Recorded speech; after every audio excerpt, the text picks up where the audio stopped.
So I was looking at the news today, and I saw this story that was not really that shocking, but it might be shocking for people who are more into the Zionist persuasion. But the story basically said that the chair of the Joint Chiefs of Staff, General Brown, stated that the United States will not help Israel, as in the United States will not go full-on boots on the ground in the case of a war between Israel and Hezbollah. In other words, the United States is telling Israel, we are not seriously going to go to war for you. Now, America will provide Israel with military aid, and in that sense, America would be in a war for Israel indirectly. But as far as America going into a direct conflict in the defense for Israel, America is saying, listen, Israel, it's not going to happen. And this is probably the reason why, well, I should say this is obviously the reason why Netanyahu recently announced that the current stage of intensity in the war in Gaza is going to start to wind down. The way that Israel is conducting its war in Gaza is going to start to calm down. It's going to start to wind down. That does not mean that the war is going to end, but simply that the war is going to enter a less intense stage. And Netanyahu said that Israel is going to start to divert more troops to northern Israel in order to facilitate the return of Israeli citizens to their homes, because as many of you already know, Hezbollah has been bombing northern Israel, and that has displaced thousands of Israelis. Now, you may be critical of Israel, but that is wrong. It's wrong. It's absolutely wrong. I don't agree with it, and I don't side with Hezbollah. Thousands of Israelis have been displaced. And so the Israeli government wants to facilitate the return of these Israeli citizens to their homes in the north. So he said he's going to start diverting more troops to the north. Well, it's also obvious that Israel cannot have a two-front war at the same level of intensity or at equal levels of intensity. In other words, it can't have a war in Gaza with the intensity that it has been implementing since October of 2023, and then have a war in Lebanon and exert the same level of intensity. So that's why he says that the current stage of fighting in Gaza is going to wind down, which means that Israel is preparing for war with Hezbollah. And Israel knows that America is not going to have boots on the ground for Israel. So Israel is going to have to start doing things. Well, Israel is slowly recognizing that this idea of completely depending on the United States is not really tenable. It's not tenable. And there are people in the United States who believe that America should have boots on the ground for Israel, that America should send troops like it did in Iraq for the cause of Israel. But that is not going to happen. Why not? Because the trend is changing. The trend is dramatically changing. And a lot more people are hating on Israel. And the reason for this is because of Israel's behavior. I mean, let's be real here. Now, there are people who criticize Israel who do so with evil intentions. Absolutely. But you have people who have changed their minds on Israel because of Israel's behavior. And I myself started looking seriously into how Israel has conducted itself. If you go back to, for example, Operation Cast Lead in 2008 and 2009, Israel did war crimes. And there is a website that you can go to. It's called Breaking the Silence. Breaking the Silence. And this website is an immense resource, just filled with the testimonies of IDF soldiers about how they witnessed war crimes being done in the wars that Israel has done in Gaza, and also how they saw war crimes being done in the West Bank, in Israel's operations in the West Bank. And you look at these testimonies, and they are truly a far cry from the common narrative that we have been so accustomed to. We have grown so accustomed to the narrative of, well, Israel has the most moral army in the world. Israel has this clean heart. Israel is this very principled nation. And you look at the testimonies and you get an opposite picture. The picture that you get from the testimonies of the soldiers is at odds with what is presented to us all the time. And for example, there was this story that I read, and it was from a soldier who fought in Gaza during Operation Cast Lead. And he talked about how his commanding officer, saw an elderly woman walking down this road. And he told his troops, go up on the roof and snipe that old lady. Why? Just snipe her. Kill her. And they sniped her. And there was no reason to do so. And this soldier who gave his testimony for this story stated that what happened was cold-blooded murder.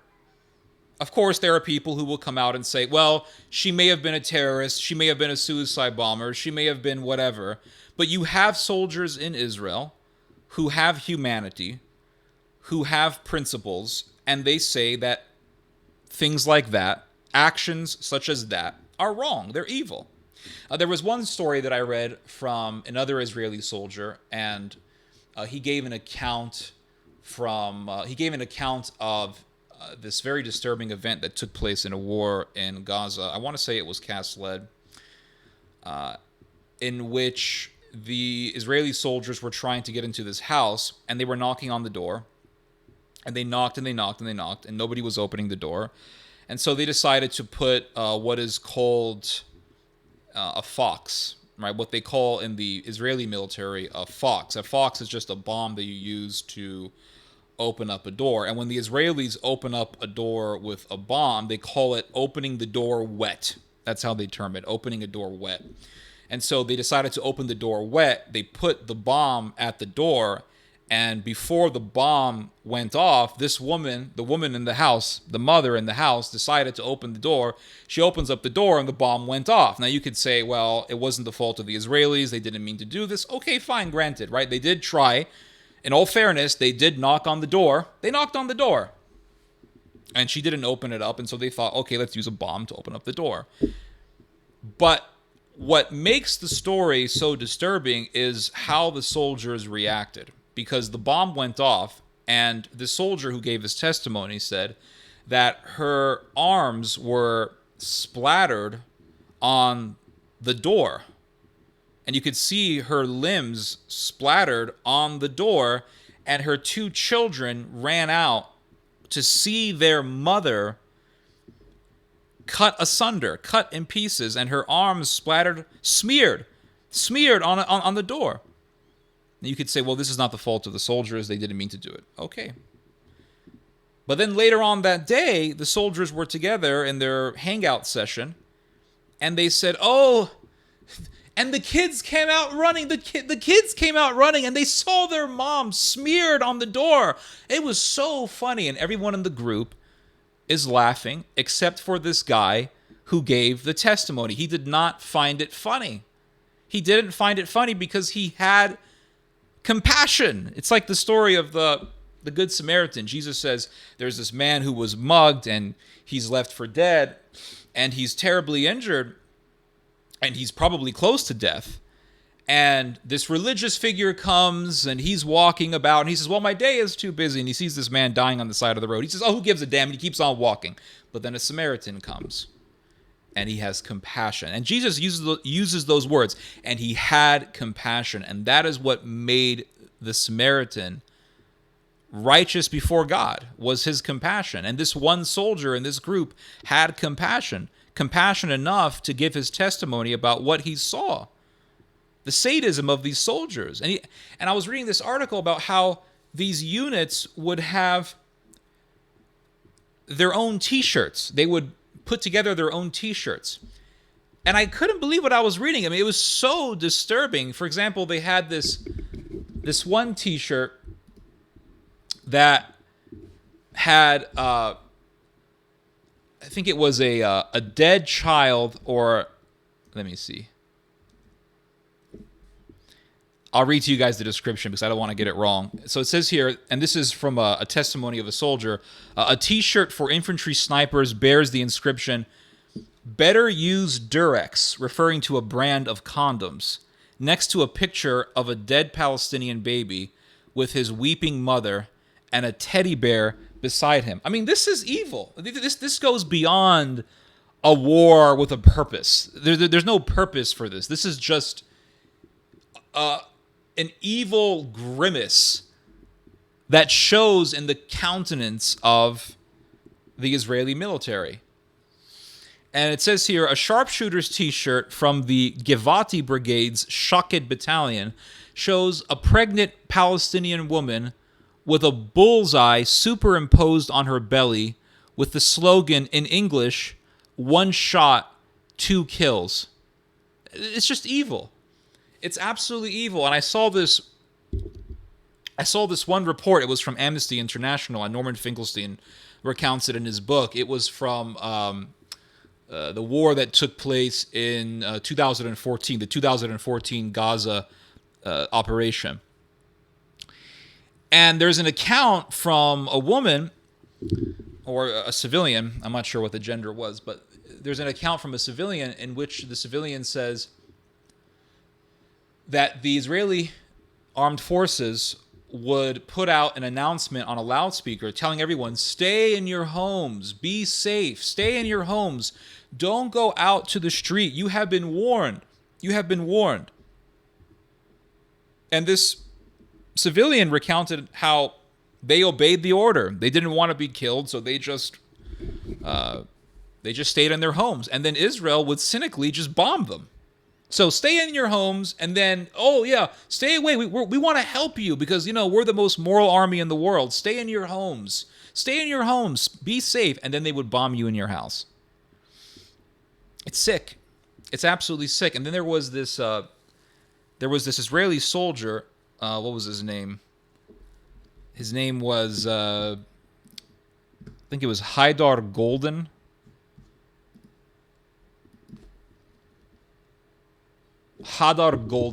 Lieutenant Hadar Golden. This guy was captured by Hamas. And Israel decides, he was captured in Rafah. So they had a gun battle, and then Hamas captured Hadar Golden, Lieutenant Hadar Golden. And the Israelis decide that they're just going to bomb the hell out of Rafah. Even though they knew that Hadar was in Rafah, they decided to just bomb the hell out of this city called Rafah. And the whole purpose of bombing Rafah in the way that they did was to both kill Hadar, kill Mr. Golden, and to punish Rafah. So they said, okay, well, because they have this thing in Israel called it's called the Hannibal Directive. And the whole logic, if there is any, behind this idea, if you want to call it logic, is that it's better to kill an Israeli hostage than to let the Israeli continue to be a hostage.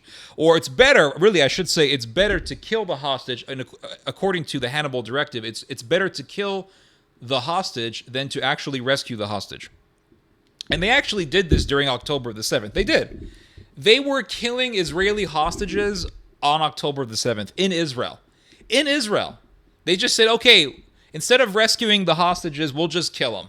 And they did. They killed a bunch of hostages on October the 7th. Well, they decided to do the Hannibal Directive to Mr. Hadar Golden, and they bombed the hell out of Rafah. And then even after it was confirmed that Golden was dead, They just decided to continue bombing Rafah because they wanted to punish the population, and they just bombed it and bombed it and bombed it. And then one of the things that they did was to cynically tell the people, "Oh, stay in your homes so that we can just, so we can protect you because we're good people."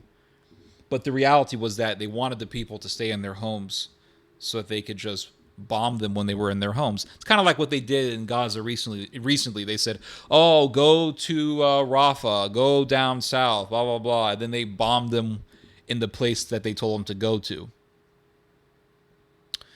So people are looking at Israel, and they're reading these stories, and they're looking at people like Norman Finkelstein, and they're saying, "Oh my God, what is this? We have been lied to," especially the millennial generation. The millennial generation was told from a very young age that they needed to support Israel.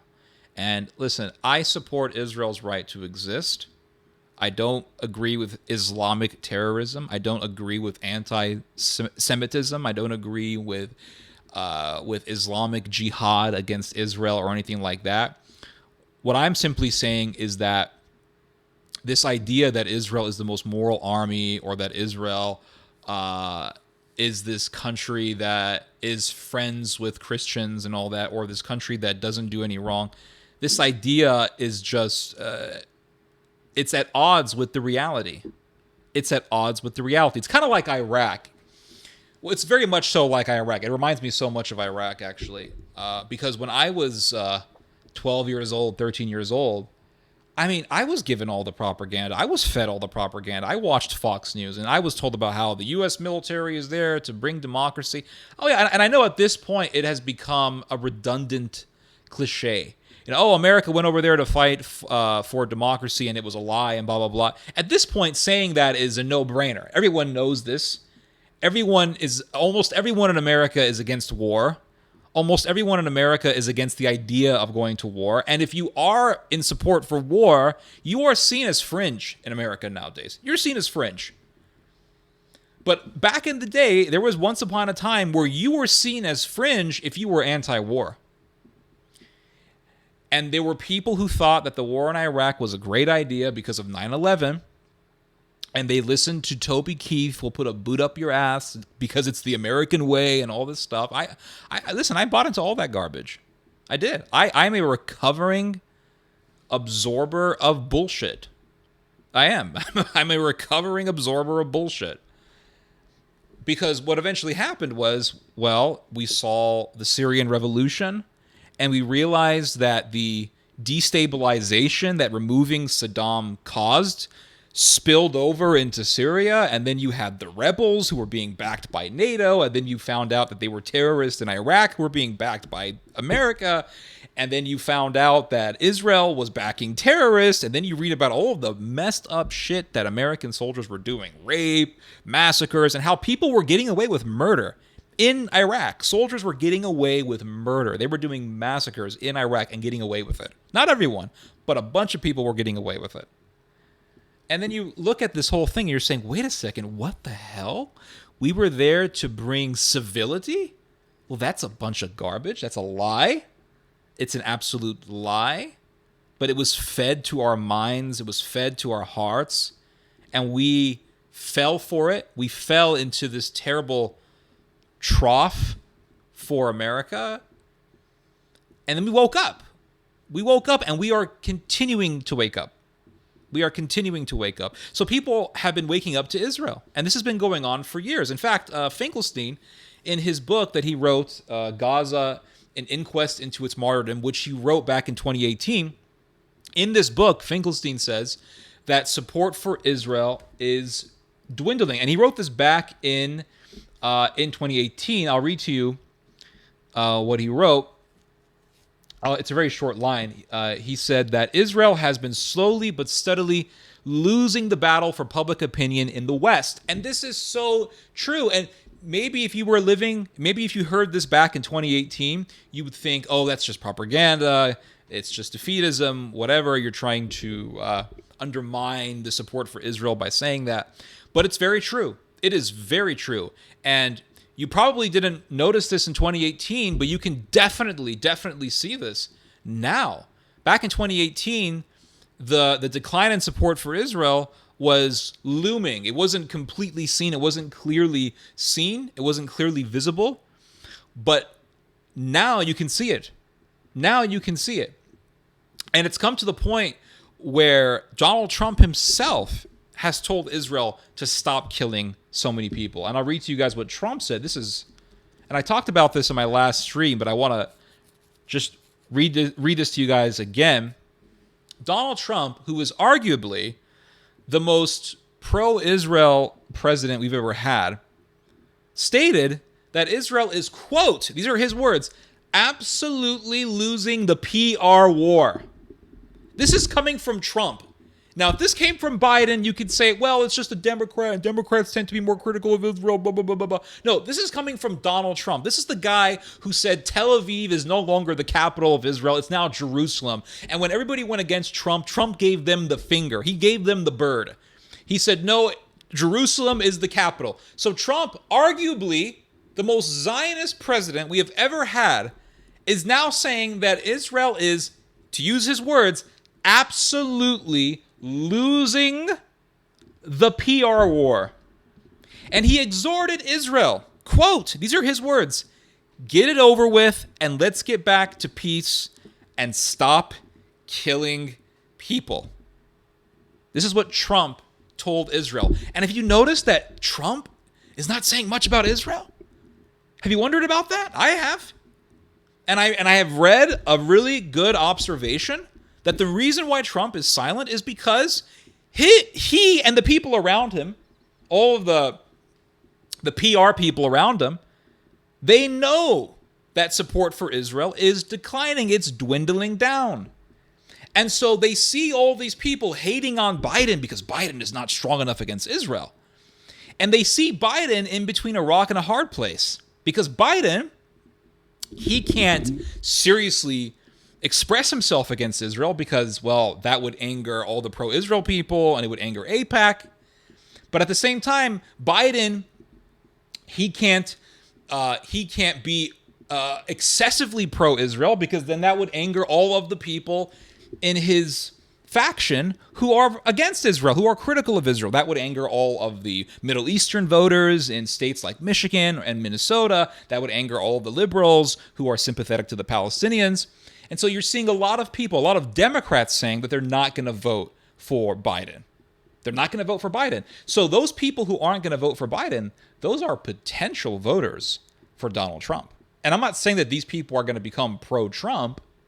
What I am saying is that these people may be thinking that it would be easier to rile up the pro-Palestine people against a Republican than it would be against a Democrat.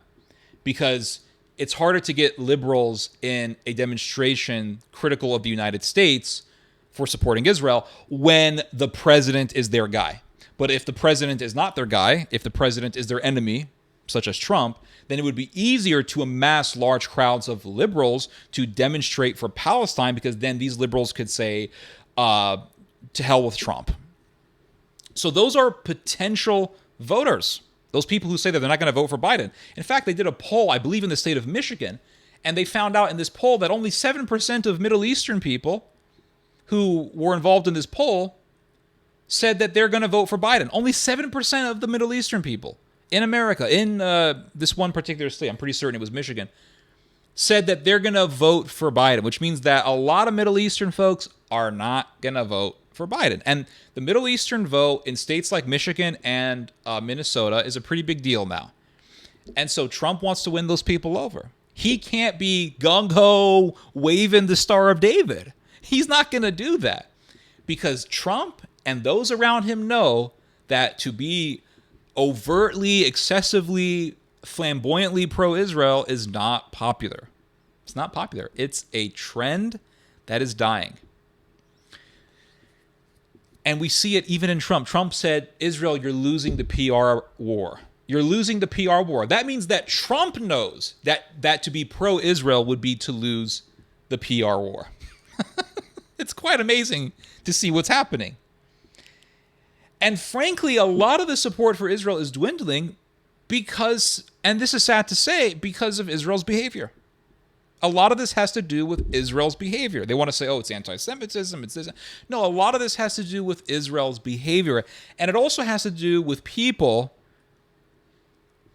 realizing the power of AIPAC and realizing the negative influence that AIPAC has had, and realizing that a lot of the people who were pushing us to go to Iraq were part of the Zionist faction, and realizing that Netanyahu pushed the United States to go to war in Iraq, and people like Ariel Sharon pushed the United States to go into Iraq, and America did what Israel wanted, and it led to absolute disaster.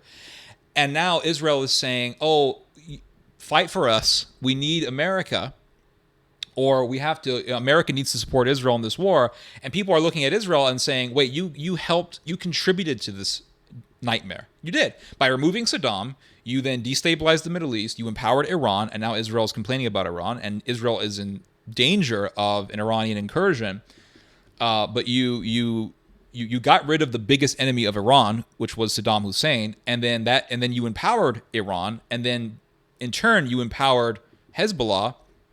And also, and this is something that's not talked about often, or not often enough, the various Netanyahu administrations were backing Hamas. Oh yes, they were backing Hamas. Let me show you guys this. There's an Israeli journalist by the name of Tel Schneider, and she wrote a really informative article about this. And she says here, most of the time, Israeli policy was to treat the Palestinian Authority as a burden and Hamas as an asset. So why is this? So you have the two big Palestinian factions, and they oppose each other. You have the Palestinian Authority, which is basically just a reduced version of the PLO, and then you have Hamas. Well, the Palestinian Authority, more moderate, and they're more willing to negotiate with Israel, and that's why you see a lot less violence in the West Bank. And the Palestinian Authority is pushing for a Palestinian state. And the Palestinian state is something that Israel does not want. So if you have Hamas ruling Gaza, then you have Israel. If you have Hamas ruling Gaza, then Israel has the leeway to then argue and say, well, how can you have a Palestinian state when half of the Palestinian territories is controlled by a bunch of fanatics? So by having Hamas in power, it delegitimized the cause for a Palestinian state. So as long as Hamas is in Gaza, it gives the perfect propaganda fodder for Netanyahu and his ilk.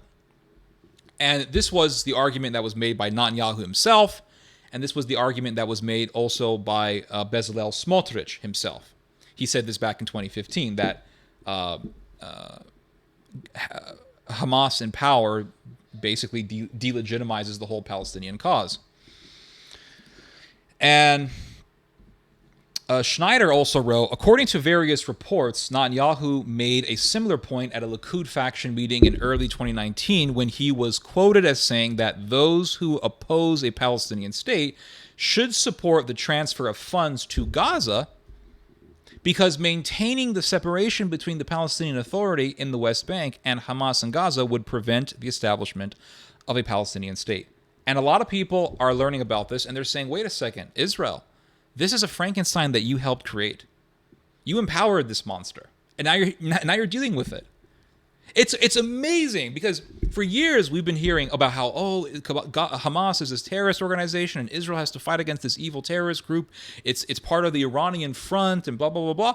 But for so many years, Israel has been backing this terrorist organization. So the biggest empowerer of Hamas has been Israel, the very country that we are told is fighting against Hamas. And it is fighting against Hamas. But it's not the full picture. It's not the full picture. And I was thinking about this yesterday. I said to myself, it's so surreal, because I have been to I've been to this event that happens every year in John Hagee's church. It's called Christians United for Israel, or KUFI. And I remember many years ago, going, this is ancient times, this is like back in 2006 or 7. I remember going to the big KUFI event, and thousands of people were there. It was a big event, maybe not thousands, but maybe 1,500 people or so were there. And they had this presentation made by Netanyahu, and Netanyahu's face was on the giant wall, and it was a pre-recorded message by Netanyahu to this church. And it was very formal. It was very professional. It was, hello, my name is Benjamin Netanyahu. I'm the Prime Minister of Israel, and I just want to wish all of you Christians to have peace and happiness, and I want to thank you all so much from the bottom of my heart for supporting our country as we face terrorism, etc., etc. And I was thinking about this yesterday, and Netanyahu has made numerous videos for Cornerstone Church. And I'm thinking, when Netanyahu was making videos for Cornerstone Church, he was supporting Hamas. That is the most surrealist thing about this whole situation. When Netanyahu was presenting his face to all these Zionist Christians in Texas somewhere, in some obscure church in Texas that most people don't know about nor care about, while he was doing all this stuff, he was supporting Hamas. So while he was telling all these Christians, we are in the fight against terror and blah, blah, blah, blah, he was supporting Hamas. And a lot of people are seeing this, and they're saying, wait a second, this is a monster that you created. And now you want the world to go to war for you. Now you want America to go to war for you. Now there is still a substantial chunk of the Republican constituency in the United States that actually does want to go to war for Israel. That they actually support the idea of sending troops to Israel in the case of a war. I think they're about, 20-something percent, maybe 15% of Republicans who believe this. Well, they're still a minority. The majority of Americans, whether you look at Republicans or Democrats, are against the idea of boots on the ground for Israel or for any country. For any country, not just Israel. But there has been a growing hatred to Israel, and you see it all over Twitter. All over Twitter you see this. I go to Twitter, I don't even search for it. I just go on Twitter. Boom, there's anti-Israel stuff right there. Right there, you go on there, there's anti-Israel stuff. Right there. And it's not just, Israel is blank, or the Zionists are blank. It's becoming more extreme. Now it's becoming more and more the Jews. Yeah, with these words, the Jews. Just a blanket statement. The Jews want this. And so what we're seeing is a return of this 1920s, 1930s Jew hatred. That's what we're seeing. We're seeing the return of this. And you could blame Elon Musk. They'll say, it's Elon Musk's fault and blah, blah, blah. No, it's not Elon Musk's fault. Elon Musk simply bought Twitter, and he allowed people to say whatever they want to say on X/Twitter. And so we're seeing the reality right in front of us. Movements are not really created. They're not really created. Now, their movements are funded. They're financed. They're advanced by people with their own interests, sure. But they're not created. They don't come out of thin air. They come from people's souls. And people's souls, and this is just for a lack of better words, right? It's hard for me to put into words something that is transcendental and sublime. Because the human soul is sublime. It's not material. You can't put the soul under a microscope, just like you can't put thoughts under microscopes. These are things that exist but are not physically seen, like angels or God. We can't see God, but he's there. We can't put God under a microscope, but he's there. Thoughts are sublime and are not material, like the human soul. And souls, and again, this is for lack of better words, but souls are sort of connected to vibrations. We have vibrations. That's why we love music so much. And that's why music can uplift us, or they can unlock all sorts of feelings within us, because music is vibration. It's a vibe. Music is a vibe. And so these vibes connect with us at a very transcendental level, a level that's not material at all. We can't fully explain this stuff. It's hard for me to put it into words. But nonetheless, we have these vibrations. And in as we look at the world around us, as we see the hell going on around us, as we see the misery and the torment, it makes us, it invokes us to inquire more into why these horrible things are happening. And so we look into why these horrible things are happening, and we gain knowledge. And from having awareness of certain things, we have feelings, we have emotional reactions to them. We have reactions of this, we have this feeling of a desire for justice. Seeing injustice, we have this feeling for justice. We have this desire for justice to be seen. And so this is not something that transpires in one person. This is something that transpires in a collective, at a collective level. It happens, it erupts, it sparks in the souls of many people, and it spreads like a conflagration. And so Twitter is now this space where these vibrations or these feelings, these observations, can be expressed collectively. And that's what you're seeing in X. The problem with YouTube is that YouTube has become overly censored. Way too censored. I remember back in the days, in the glory days of YouTube when I was in high school, it was amazing. You could find anything on YouTube. It was amazing. Anything. And here's the thing about YouTube. Back in the day, you actually got what you searched for. So you searched for something, and the search results were more or less what you searched for. Nowadays, you search for something, and immediately you get the opposite of what you're searching for, or you get stuff that has nothing to do with what you searched for. And it's all coming from mainstream news outlets, because now all the mainstream news outlets have their own YouTube channels. And so you search for Israel something, and bam, you get CNN, MSNBC, ABC, BBC, blah, blah, blah, blah, blah, blah. You're getting the mainstream. So YouTube has become just an outlet for mainstream news outlets. YouTube has become television. YouTube is now the television that we mostly go to. It's no longer just going to the television, grabbing a remote control and turning on the TV. Now we go on YouTube. And so the mainstream now has this monopoly over influence through YouTube. And it's become overly censored to the point where you don't really see completely how people feel about things on the videos.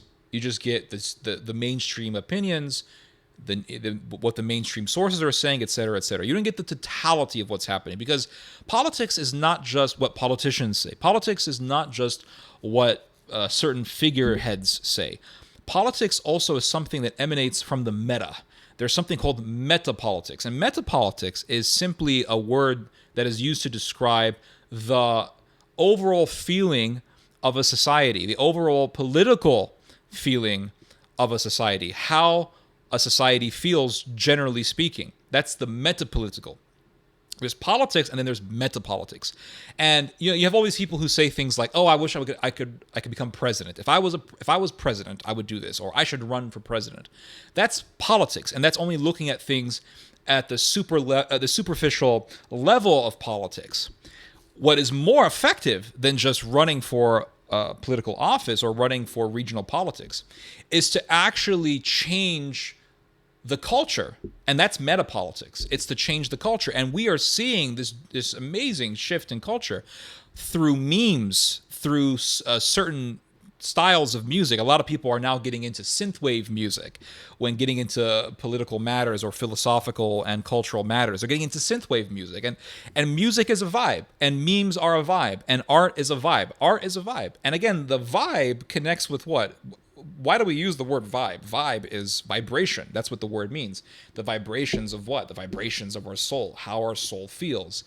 And our souls are not something that just connect to emotions, but our souls are things that connect to the world around us, and the soul reacts in emotional ways.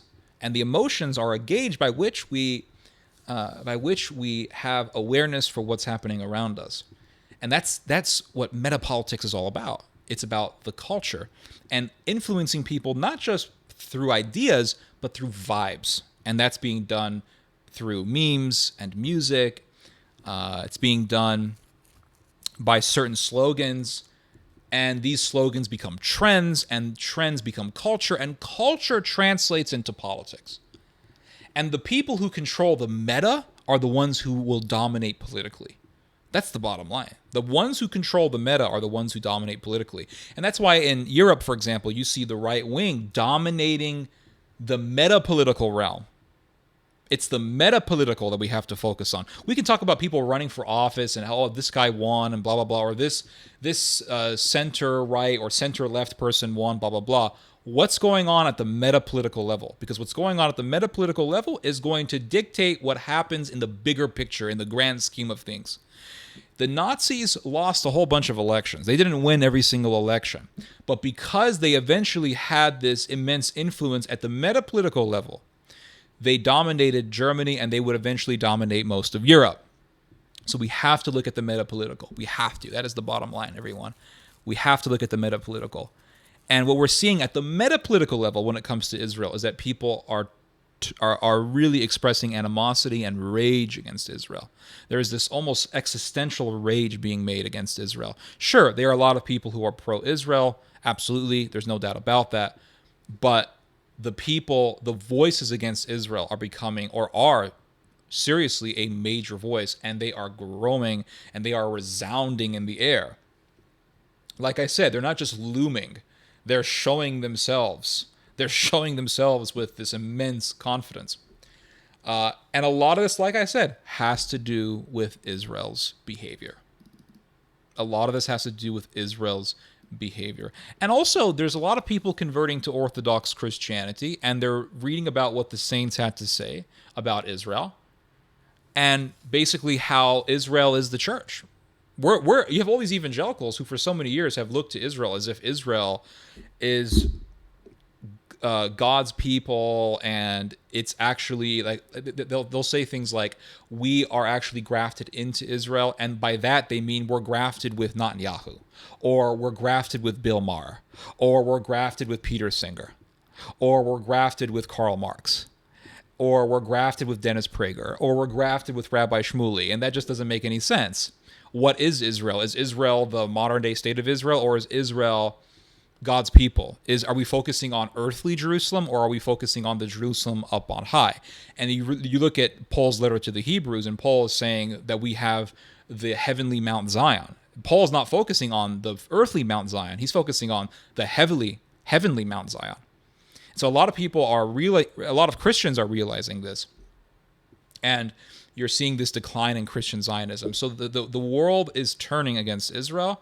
And I think eventually what's going to happen is, America is going to wash its hands of Israel. And Israel is eventually going to have to really, really fend for itself. Because if you have, and remember what happened after Iran attacked Israel. Remember what happened a number of months ago. Iran attacked Israel with a barrage of hundreds of, man, my screen light is going down. Hundreds of drones and missiles and all that stuff. And they managed to hit Israel a number of times, just like Hezbollah has managed to hit Israel a number of times. And so what is that telling us? Well, it tells us that the Iron Dome is completely overrated. It's been horrendously exaggerated. Hezbollah has the capacity to hit the Iron Dome. And the Iron Dome is not the end-all be-all for defense. Another thing also that we have to keep in mind is that after Iran attacked Israel, America said, we're not going to help you if you go to war with Iran. We're not going to help you because Americans are exhausted with war. We're exhausted with war because of, and you guys know what I'm about to say. I'm about to say the I word, and I'm about to say the A word, right? Iraq and Afghanistan. America is exhausted from war. America has PTSD from war, understandably so. So what's going to happen when Iran goes to war with Israel? What's going to happen when a country like Turkey goes to war against Israel? What's going to happen? America's not going to go boots on the ground for Israel because the Tucker Carlson way of rhetoric has dominated. Again, metapolitics. Tucker Carlson is dominating the meta-political realm, even though, he got fired from Fox News. Doesn't matter. Fox News does not dominate the meta-political. Twitter does. X does. X is what tells us about, X is what gauges, what gauges the metapolitical. And as soon as Tucker Carlson got fired, he went to Twitter, he went to X, and millions of people watch Tucker Carlson on X. And so America's not going to go boots on the ground for Israel. So what's going to happen? What's going to happen is Israel's going to say, what is the point of being civil? What is the point of having restraint in our military operations? What is the point of even having any sort of constraints on how we conduct our military efforts, we're not going to have any restraint. And so the war crimes will get worse. Rules of engagement, what's that? Who cares? Why should we care? Because America doesn't care about us. Why should we care about what America thinks? And so Israel is going to get further isolated. It's going to further isolate itself. And as it isolates itself, fanaticism will grow stronger. And violence against Arabs, violence against Christians is going to increase. And it's going to become kind of like what Israel was when it had the Masada mass suicide event after the destruction of the temple. It's going to become what Israel was some decades after the crucifixion of Christ. So the Messiah was murdered, and it was like the end game. What's going to happen now? The Messiah is dead. They killed him. They crucified him. They had him nailed onto a cross. And at that point, it's like, what's going on? What's going to happen? What's going to happen? And there is this almost silent abyss of misery in the air of Israel, in the air of Judea.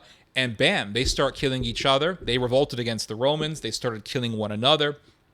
Jerusalem became a giant slaughterhouse. There was a horrendous famine that happened in Israel, as we read in Josephus's historical record. And Israel was lost in complete darkness.